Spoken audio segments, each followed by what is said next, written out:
no era digno de la es. humanidad. Pero ¿no? fíjate, yo quiero destacar una cosa. A lo largo de esta crisis en España, que ha producido una sana indignación frente a los casos de corrupción, porque la crisis produce dolor, el dolor además se percibe como mal repartido y además evitable, y en consecuencia determinadas personas las visualizamos como responsables de ese dolor excesivo y evitable. Esto ha producido que el mundo entero, pero particularmente en España, haya estado 5 o 6 años en permanente estado de escándalo.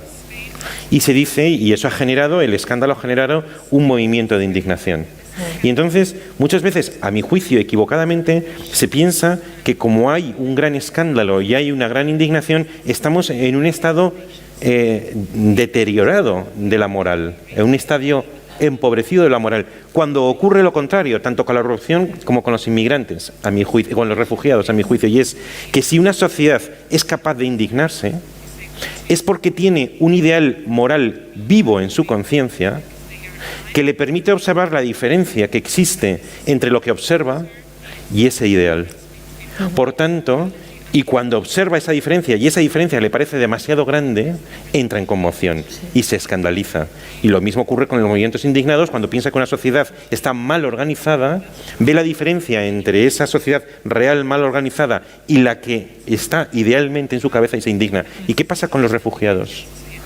Hay una buena noticia respecto a los refugiados, a mi juicio, y es, insisto en lo que he dicho al principio, yo propendo a mirar sobre todo el ideal que es el que nos regula, que es el que nos atrae, que nunca se realiza históricamente, es como ese horizonte que se aleja en el camino a medida que uno avanza,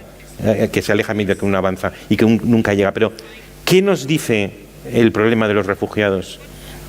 Que la sociedad mundial se escandaliza por la falta de dignidad del trato de los Estados ante determinados individuos a los que le atribuimos una dignidad cosmopolita, más allá de razas, más allá de naciones, más allá de lenguaje, más allá de creencias. La sociedad mundial se indigna porque determinadas personas, con independencia de su origen, de su creencia, de su religión, de su raza, de su cuna, de su sangre, están dotados de una dignidad. Por tanto, que exista el escándalo, que existan las cosas que nos escandalizan, es malo. Que nos escandalicemos por esas cosas es bueno. Que existan refugiados en estado de precariedad moral es malo. Que nos indignemos mundialmente por esa situación, yo creo que indica un estado elevado de la moralidad actual.